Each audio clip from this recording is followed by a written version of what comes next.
Welcome once again. It's the Close the Deal Show with Terrence McCray, your host. Welcome again. Today, we're going to talk about a lot of particular things, but one in particular we're going to stick on only is a topic that you see across the board. I want to let you all know and bring you up to date on some new, exciting news. The Close the Deal Show, you can find www.theclosethedealshow.com. So if you're tuning in on Monday nights, continue to tune in, but also reach out to the new webpage at www.theclosethedealshow.com. Monday nights at 8:30 on cable Comcast on channel 29. Please continue to watch. So, ladies and gentlemen, I would like to introduce you to a wonderful gentleman that I've had the opportunity to meet in an entrepreneur program that I'm a lifetime member of. It's called Defy Ventures. This gentleman has devoted not only his time, his compassion, his expertise, but in actuality, he's devoted his experience and wisdom to a lot of young men and women and to the business world. His viewpoints, his ability to bring businesses to new heights. This gentleman is Mr. Joe Finelli. Welcome, Joe. Thank you. Terrence, it's an honor to be here with you. It's a pleasure to have you. All right. Welcome to the show. So, what we're going to talk about today, Joe, is business models and market strategies. And could you give the audience and viewers all over the world an opportunity to let them know a little bit about your background? Well, I didn't start out in business. I was an archaeologist at the University of California, Berkeley, and then jumped into business kind of through the back end. And I've worked for major corporations, for independent companies, for small companies, and most recently the last couple of years for startups, one of which I'm working for full time now and very excited to be a member of their family to grow their company. So I've got both backgrounds, corporations and garages. So, what's the name of that company? RX CBD, and it's CBD for pets, for your dogs, for your cats, and for horses, and it works. So, Joe, could you share with someone that has an idea for a business model and someone who started a business but really doesn't have a full blueprint on the direction they see their business going by explaining what are the top 3 components a company business model must include in order to ensure success? That's an excellent question because most businesses have great ideas, and most entrepreneurs keep the idea at that stage. But to mature it into something, a business model is really a company's plan for how to generate revenues, how you're going to make your product, what services you're going to offer. And most stay at the idea level. What kind of business model includes what expenses you're going to incur too. But whatever business model specifically depends on what industry you're in. But there's 3 common things I see endemic to any business model that are essential. First of all is a definition of who you are and why you are. And this is a detailed explanation of and definition of your value proposition to your customer. It's the justification of your business, and that needs to be very clear. What are you offering? Why are you offering it? And who are you offering it to? The next point is probably most interesting to investors, least thought about by the entrepreneur. How are you going to make the money? Everybody's got an idea. Funny thing with it being an entrepreneur, you're not a millionaire until you are. So how are you going to make your money? What's your profit model and how's it going to be sustainable? You have to be realistic in this portion. It's not a marketing exercise. And that's where a lot of people miss it. What kind of velocity do you need to get your product moving to make money and sustain your profit model? You got to include indirect and direct costs. Your time is part of it as well. You can manage your own business for a long time, but what if you grow and scale and you need to bring somebody on? The important part about this and why I think it's the core, it's the least sexiest, but it's the core of a successful business model. It should be based on volumes of sales to get sustainable growth. Some products will sell right away. an energy bar, but some softwares or software models may have a long cycle of sale. If you have an expensive product as well, that can take a long cycle of sale. So in your profit model, and when you're looking at how you're going to make your money and how it's going to be sustainable, what's your lead time? What's your cycle of sale? Do you have enough in between to sustain yourself? When you hit it, have you tracked all your profits and costs correctly? If you're high velocity, do you have a distribution infrastructure to make that happen? And that's really the third part that's very critical. What are your resources and the processes that are going to work with them? Who are your partners? How are you going to strategize with them? Who's going to make it? If it's a technology, are you working with a programmer that's not a part-time Google? Or are they going to dedicate to you? Do they really understand your concept? The thing is, with a business model, you're graduating your idea into a machine. So when your idea becomes a machine, and this doesn't mean whether it's a tangible machine, but software is a machine, a mechanism, a service is a machine. It all has moving parts. Some of them are people, some of them are actual parts. But how's all that going to work together? How are you going to put the fuel in to make it happen? Then how do you work at the production level? I think the biggest thing with the ideas that get together, let's just go do this idea, is all the people and the partners don't kind of communicate what their span of control is. So who is in charge of production? Who's in charge of marketing? Who's in charge of making, how are you going to work on the administrative level? So, and who are you going to work with? Are they flexible with you? Are they loyal partners? Why are they endeavoring to do it with you? If you're making a CPG product, does your co-packer have that buy-in as well? So those three components, who and why you are, really define your profit model. Again, not sexy. Don't bring marketing into it. Get down to the numbers and get real. How are you going to make what you're going to make? How's it going to fit in the profit model? And is that profit enough to sustain you to not only just eat, but grow? That comes into working capital and all finance things we can talk about later.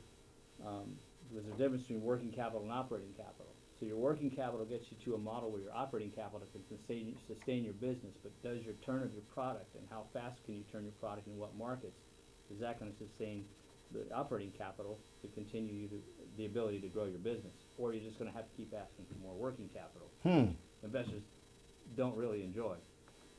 So really think that out in reality. That's a hard one. You need a good accountant to do different models for that. But again, the biggest thing is, who are your resources? Again, what are the processes they're going to work in? How's your business going to function? And that's going to change, because we'll get into that with as we discuss it. That's going to change, because how your business model works in your garage is going to be different than how your business model works in your first 5,000 square foot facility, 10,000 square foot facility, when you have 1 employee, 2 employees, 5 employees. How's it going to work when you have 10? You really need to kind of project and dream, but you need to dream in a practical level as well. Very important. Very excellent. Now, if you at home paying attention to what Joe is telling you, he's giving you more than a tip. He's giving you an outline clearly on how to develop a successful business model. So Joe, in your role, what kind of vision strategies can you offer to a small business owner in the area of marketing? You said a key word, Terrence. Small business. You don't have the budget of General Mills to come on TV and blitz the market if you're a small business. You can't go up and say, you know, I want a 30-second TV commercial, or I'm going to go on to, you know, CNN or Fox News on Sirius Radio and give you my 30 seconds of why my socks or my underwear are best for you. You're a small business. I would say you're going to be limited to budget. So now you have to kick something else in, your creativity. And that's the biggest thing. Everybody has ideas. Everybody says the first thing, well, you got to be on social media. You got to use all the social media outlets. Okay. What next? How do you use them? The biggest thing about marketing and strategy in a small business is, who is your audience? How do they listen? But the biggest thing is, what's your voice? So as a small business owner, you have to determine, what is the voice of your business? How are you going to speak? What are you trying to project? We're an energy company. We do energy products, not energy like solar, but we do energy products that you know, we have nutritious things. We have bars, we have bites, we have mixes, we have that. For who? Are you talking about the CrossFit crowd, the mountain bike crowd, the running crowd, the hiking crowd, or just the businessman who's running from one call to the next? Yeah. That's energy needed that too. Who are you going to talk to, and what kind of voice do you have? There's a lot of buzzwords. The biggest thing that you need to pay attention to is where does your product fit, and how does it work in that fit? And the biggest thing you need to pay attention to is not necessarily your own voice. Once you develop your voice, people are going to buy the product. Your voice is a hook. So whatever voice you're going to use, whatever audience you're going to target or match, what you're doing is building a loyalty base. So as a small business owner, what incremental gains on your loyalty base are you going to gain to get to where you want to go national, go public? It's going to start with your friends. It's going to start with your family. It's going to start with people who are on your side. But now you have to migrate to people that don't know who you are. So that again goes back to what's your value proposition and how are you going to get that out there. You know, cold calling's not dead, and neither is retail. I'm sorry, yes, online ordering is going to be the wave of the future. You got to get there, you got to get there. Well, how do you get there? People go into a store. Let's take the energy bars that I reference because I have recent experience with that. They're going to pick up the product. They're going to read the label. You have your label readers, or they're going to read the front, and they're going to buy the image. They're going to taste it. They're going to like it. They might not come back to that store to buy it. Then they'll go online. First thing people ask when I'm working with new product companies, where can I get it? Oh, I can get it online. Okay, thanks. I'll look at it online. They may not get online for 6 hours, 8 hours, end of their day. Where can I get it? Oh, you can get it down at Whole Foods. You can get it at Safeway, or you can get it down at Petco or so. Well, that's fine. I'm in the same shopping area. I'm in the neighborhood. I'll go grab it. You got to play on impulse buys too. And people are going to want to touch and feel because people are still tactile. When you say impulse, right, psychologically explain the aspect of what a buyer is intrigued by when you talk about impulse. Because you talk about packaging, you got to get them to buy that. Elaborate a little bit more on the impulse. Well, and the impulse is an impromptu promotion of a desire that you may have subliminally. You may not have had it. It's that, you know, when you're checking out at Sprouts or Whole Foods or so, they have that last aisle and they got all kinds of products hanging there and stuff.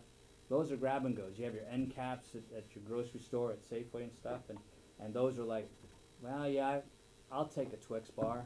I'll take a this, because you just have it. It's the last minute. You didn't go into the store for that, and you're not coming out of the store thinking you're going to get it, but it's sitting there, and, well, when you're waiting, yeah, I'm a little hungry right now. Give me a payday.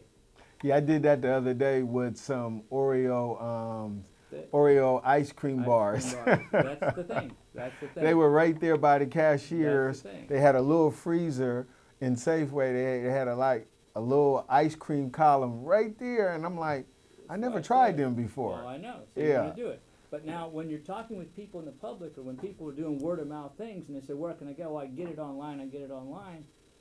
Online customers are seekers. They're going to go somewhere, specifically to an internet site and find it.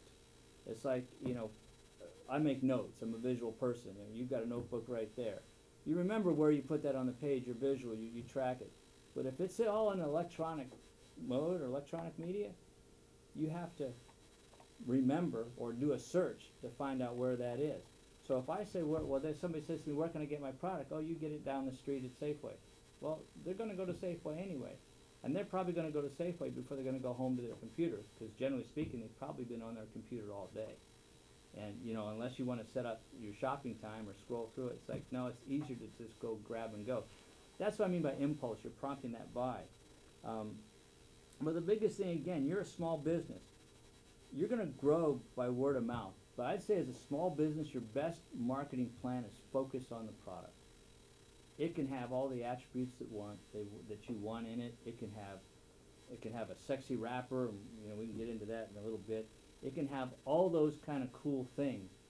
But if it doesn't taste good or suit the benefit of why they went to buy, again, it goes back to your business plan. What's your customer value proposition?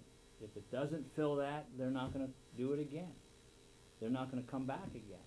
If it tastes good, if it looks good, if it's good for them, they'll do it again. If it's easy to get, they'll do it. If they have to do a lot of work to get it, they're not going to do it. So as a small business person, your biggest marketing is market to your locale. Stay local. Whole Foods is going through a little bit of trouble with Amazon right now because, well, right before the acquisition, they went to category managers, so your local Whole Foods store didn't have the ability to say, hey, I know you because you shop in here, and now you have, all right, I'll try that. We'll put your jellies or jams on the shelf because I know you're local in the neighborhood. Now the category managers are telling them what you're going to put on the shelf. Your coffee's going to go here. This is going to be your bread section. And so local natural food stores are filling in and hurting the business of Whole Foods, which has now become big brick and mortar. Okay, so now the local grocery, the local natural is where the people are going to go shop because they have local where they're going to buy. So if you have a product you're coming out with specifically in the CPG space, find your local markets. Go in and say hello. They're going to buy from you. If they like you, they're going to buy your product. They're going to stock your product. It takes some hustle as a small business owner. Do you still need social media to drive it? Sure. Who's your first market? How many friends on Facebook do you have? There you go. Who's your second market? Oh, no. How many connections on LinkedIn can you kind of get out there with? There's your second market. Then word of mouth starts. But you gotta, if you can't kill it in your own backyard, you're not going to kill it in Milwaukee because it won't get from here to there. So know your area, know your target, know what you're going to give that customer. But to build yourself up as a small business, what's your voice? Who are you talking to? And find them in your 100-mile radius, and then start selling. And go online. Do you need a good online strategy? Sure you do. Absolutely you do. But again, who are you marketing to? The way you set up Facebook ads or algorithms are pretty amazing. You still have to target people who can afford your marketing budget versus a General Mills marketing budget. I got another question for you, Joe. As a business strategy, give me an example of how you would strategize a plan to keep a company competitive in an evolving market. This is a great question. I love these questions. I love where you're going with all this too. Some products are and services are timeless. And we've been talking about CPG, but you could say the same thing about an app or something in the technology area or something that fills a need, a lifestyle app and stuff that's real good. They catch on in a different way. But let's say you've got a hard product, you're doing it all, and how do you stretch? Well, some products and services are timeless. Unfortunately, time doesn't stand still. I was asked a long time ago by somebody, well, Joe, what is it? Love or lifestyle? And I thought, I'm going with love. And she looked at me and says, well, now how does that work? Shouldn't you have, like, both go hiking or both like this kind of music or both like that kind of food? Shouldn't you both have a lifestyle? Because I said, yeah, but my lifestyle's changed in the last 5 years. And I'll bet you in 5 years it's going to change too. If we happen to change together, then you know what? Lifestyle is going to work. But my love for you is going to change with your lifestyle and yours with mine. It's like your market and your product, your company and your loyalty base is like a marriage. What are they doing? You can change one of two things. You can change your marketing spend to match your audience and keep your customers. An example of that is everybody in CPG talks about the RX bar story. Wow, $120 million company sells for $600 million, and they did one thing. They changed the wrapper. Wow. Didn't do a thing to the bar. Okay, so you can focus on your spin and ride the tide because that's what they did. So in the changing market with them, everybody wanted a simple label, easy to read, 1, 2, 3. That's what it is. So you know what? That's what they told everybody they were. 1, 2, 3. Here it was. Now people start buying it. So they wrote. They didn't affect the product. And I've got some comments about that, but I'll keep them to myself. The other thing is you can go with what the market's demanding from a marketing standpoint or perception standpoint, or you can again continually improve your product and keep going with it. At RxCBD, there's approaches to pet CBD and stuff. Most of it all comes out of the cannabis, the THC industry, which we have nothing to do with. Okay, we're with the Department of Agriculture. It's all legal stuff. Okay, the DEA is still trying to figure that out. Not to get political on your show, but they're still trying to figure out that Totally understandable. our agriculture said, "Excuse me, this is not a psychotropic product." But a lot of pet owners borrow that lifestyle, and a lot of companies that market to pets and all go with that lifestyle, and they'll give it to their pets because of it's a whole kind of a blur. We've taken a different approach. We're more scientific, so we focused on the product. The product is our founder, Debbie Coates, has great relations with universities and veterinary schools doing studies. So we've done a scientific approach. It's a nutritious treat for your dog, and it's got the CBD for medical purposes, and it's we focused on the scientific approach. What is CPT? CBD, cannabinoid oil. Okay. And CBD is it doesn't hit the psychotropic receptors. It doesn't get you high at all. Okay. There's a whole nother discussion on that. Okay, we won't gotcha. get into. We'll leave big pharma and their opioids out of this. Okay. But you don't get hooked on CBD, and your pet doesn't either. But I've seen dogs get off literally off almost their deathbed, not being able to walk in a walker. They're now running around the yard for this. So it's good joint medicine and all that kind of stuff. But we focus on the product. Dave Dahl used to be on a board of a company I was on. A long discussion with Dave. I went in with a marketing approach with him, and an hour later, after my butt was severely chewed, best thing that happened to me in my life is to get chewed out by Dave Dahl. It's not about marketing. Focus on the product, and that's what he did. And his bread is incredible, and it's amazing. Focus on the product. Small business owner and all, focus on the product because you're not big enough to get out there and mass with the perception. RX Bars could. They're a $120 million company. They can change it. They can ride the wave. They've already got a big loyalty base. But if you don't have a loyalty base, focus on having a doggone good product. No pun intended with our product. But the whole idea is the science is evolving as well. Watch what your competition is doing. Very important. Very important. Don't sit back. Continually challenge yourself, improve yourself. We'll get into that. There's algorithms that watch a competitive market too, in an evolving market. Biggest thing is your focus is to build your own loyalty base and have them build other loyalty base members for you.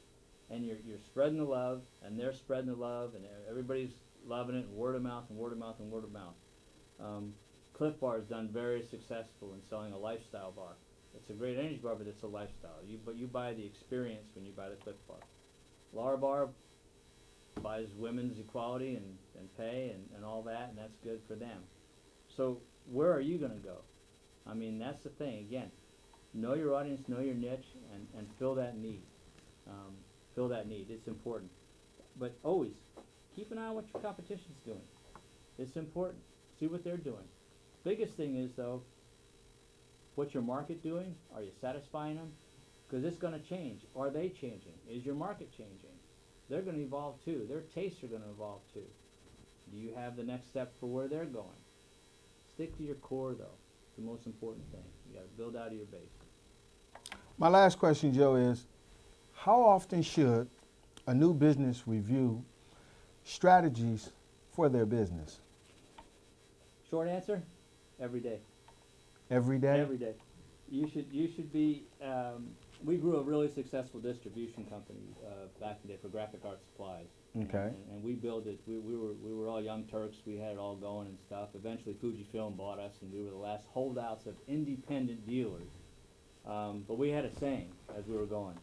As soon as you start believing your own story, it's time to change your story. And really the biggest thing is, how often should you review your strategy and review that? You should be asking yourself, are we doing the best we can? There's two levels. I mean, the biggest thing is be your own competition. Challenge yourself every day. Are our internal processes working? Are we keeping our company happy? And that's the biggest thing for a small business. When you start to get successful, your dynamics are going to change. Friendships and yeah, I'll do whatever it takes can turn to egos. They can turn to, power struggles and all. As a success breeds different dynamics. And when you bring new people in, the biggest thing is, are you fulfilling your purpose? And then how well are you fulfilling your purpose? And has your market changed, and are you fulfilling the next purpose for the ancillary products? Don't stick and don't be a one-trick pony. So your strategy should be, I'm going to start with this product, I'm going to build it, I'm going to write it out, but people get tired, except your friends. People want something new, and they're always going to be looking at somebody who's targeting you. And that's another thing. Is your competition even noticing you? Are you the target? You want to be the lead of wherever you're going with what you've developed and what you're selling. Are they noticing you? Okay, what are they doing about it? I'm a big believer in competitive sales strategy. And as you're starting your business, who are going to be your top 3 competitors? And what are they doing? And what's your strategy to stay ahead of them? What do you have that they don't have? What do you have that they can't offer? What differentiates you? What do you have that they do have and maybe can do it better? But maybe they're not marketing it. How can you market what you have and what they have better than the way they're marketing it? And capture that ear and capture that buyer. You got to keep being creative. Your internal focus should always be with an external lens. And everybody in your company needs to know what you do, why you do it, and how you do it. And I don't care whether you're the shipping clerk or whether you're the CEO. Everybody has to be on board. We used to have a saying too, everybody at our company was a salesperson. And that's the deal. There's only one goal for everybody in your company: satisfy the customer with the best product or the best service possible. Well, are you doing that? So how often should you review your business strategy? Again, short term and long term. How do we do today? Your CEO or whoever you got in charge of your company needs to be asking those questions 2 years ahead of time, 3 years ahead of time, 4 years ahead of time. Where are we going to be then? Well, of course, everybody says, well, in 3 years I'm going to sell my company for $700 million. Okay, good. Build your company as a small business to who you want to sell it to. What appeals to them? Who's done it like you? But that can get like commodity trading too. I'm kind of passionate for length of ownership. To me, if you're going to build your company simply for exit, that's kind of useless. It's your dream. It's your passion. The founder of Cliff Bar had that opportunity and declined. They called him nuts. His partner said, what are you doing? Well, look at where Cliff Bar is today. It's his passion. You can tell it. Founder of Pete's Coffee, the same thing. Started in a garage in Berkeley. Pete's Coffee's grown. It's his passion. He stayed with it. So your product shouldn't always be built, or your service shouldn't always be built with a mind to, I'm going to be a millionaire because I'm going to sell this to Post Holdings, or look at what John Sebastiani did with Crave Jerky. He sold the Hershey's for X amount, or look what Dave did or something like that, and he sold his bread to Flowers. No. Don't build it just to sell it. Build it for a passion, and people want to come and buy it from you. Build your passion with, so your strategy should always be to maintain your freshness, maintain your passion, maintain the next step. Think of the next step. You came up with a great creative idea, and maybe you're getting some traction. What's your next idea? Be your own salesperson. Great, you sold that $1 million account. It's the next day. Okay, what'd you do today? But yes, I don't care. What did you do for me lately? And you have to keep asking yourself, what are we doing for our company first? Because anybody that talks to anybody in your company is receptionist or whatever is going to understand immediately from that first voice touch or that first web experience when they log on. They're going to come onto your website. How are they feeling? What's their first impression? Are you going to welcome them in? They'll know the tenor and the feel of your company right away. So your strategy, be the best at what you do and deliver the best to whoever. But if you don't do that to yourselves first, people are going to, they smell it. They'll get it. I love that product. I love that service, but I hate dealing with it. I hate going in that store. You know, it's so hard to get that product. Okay, but make it easy. But the thing is, what's your next step? What are you going to offer them next? Is it a new and improved product? Don't always put everything and the kitchen sink in your product. Save it for a year. Come out with a new and improved. Keep bettering yourself. Keep ahead of yourself. So your strategy, every day I say that because of the previous question we had, your market's going to change. Your relationships change. Your marriage change. Your relationship with your, well, point one, what's your customer value proposition? That's going to change because your customer is going to, their values change over the years. Cheerios may have been around for a long time and you can still get the original box of Cheerios. But take a look at the Cheerio shelf right now. Oat, honey, nuts, bran. I mean, you have 5, 6 different Cheerios out there. Okay? But you still have the original Cheerios. So what are you going to do next? How are you going to keep building your loyalty base? What are you going to extrapolate onto? It's like an artist. I'll just use Red Hot Chili Peppers, right? They have reinvented themselves every year, but they've stayed who they are. But they've stayed relevant to their fan base. So as you're developing your product, you got to stay who you are, but you have to stay relevant to your fan base. So ask yourself every day, how do we do? Who do we have a success with? Where did we fail? I'd say there's one thing in here, there's one thing in the whole mix. What's your strategy for apologizing? Well, what do you mean? Well, you're going to disappoint some customers. How do you recover? We used to have a saying in golf, it's not how you start, it's how you finish. So you could have the worst tee shot in the world when I used to play. I had a lot of those. But you can still make par. It doesn't matter.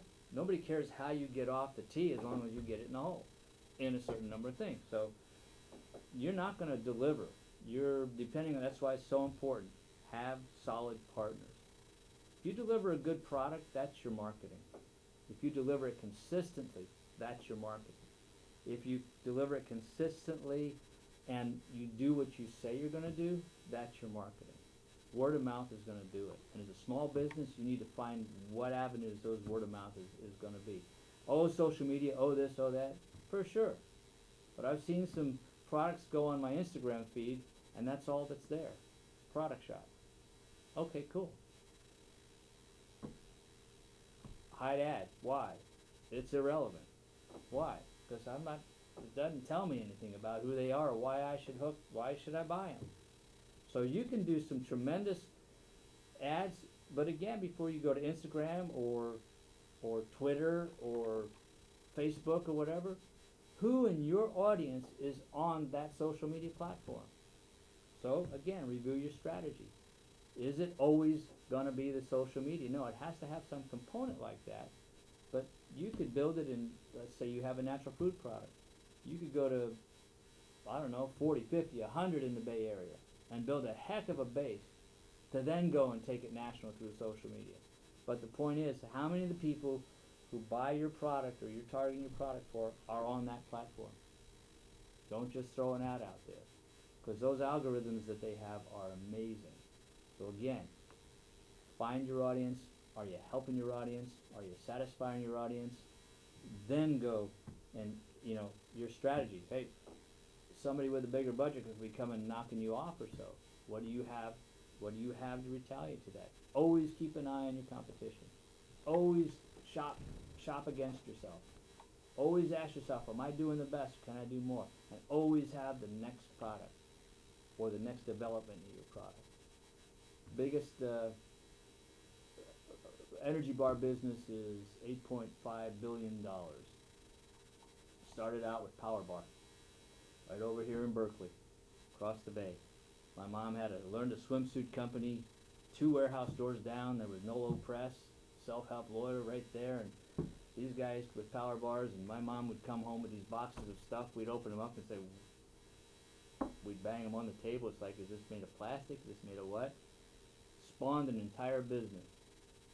Power bars, they're out there still, but they still look like power bars. And then you look on the shelf and you have dozens of others. You got to keep ahead of yourself. You got to keep fresh. So every day I say, every day, yeah. Am I doing what I said I was going to do? Integrity in your business. Am I delivering the best? Am I doing it consistently? Is my audience listening to me anymore? Or are my wife and I just sitting on the couch reading the newspaper or looking at a TV set, falling asleep? Keep the spice in your market with your loyalty base. Loyalty programs, subscription programs. Stay ahead of them. Well, Joe, I want to thank you for coming on to the show. Welcome. And I want to thank you for sharing to our viewers not only insight into a business model and marketing strategy, but insight into staying abreast on how to be competitive in this marketing field of business. You will learn more and hear more about Joe's business models and Joe's strategies. So be looking to find more information on Joe on theclosethedealshow.com. So keep in mind, research, because Joe has just shared enough research for you that if your business model is not intact and you want to close the right deal, you've just obtained some tips. So you've closed the right deal. Tune in on Monday nights, Cable Comcast Channel 29, or look on YouTube as well as www.theclosethedealshow.com. Have a good one.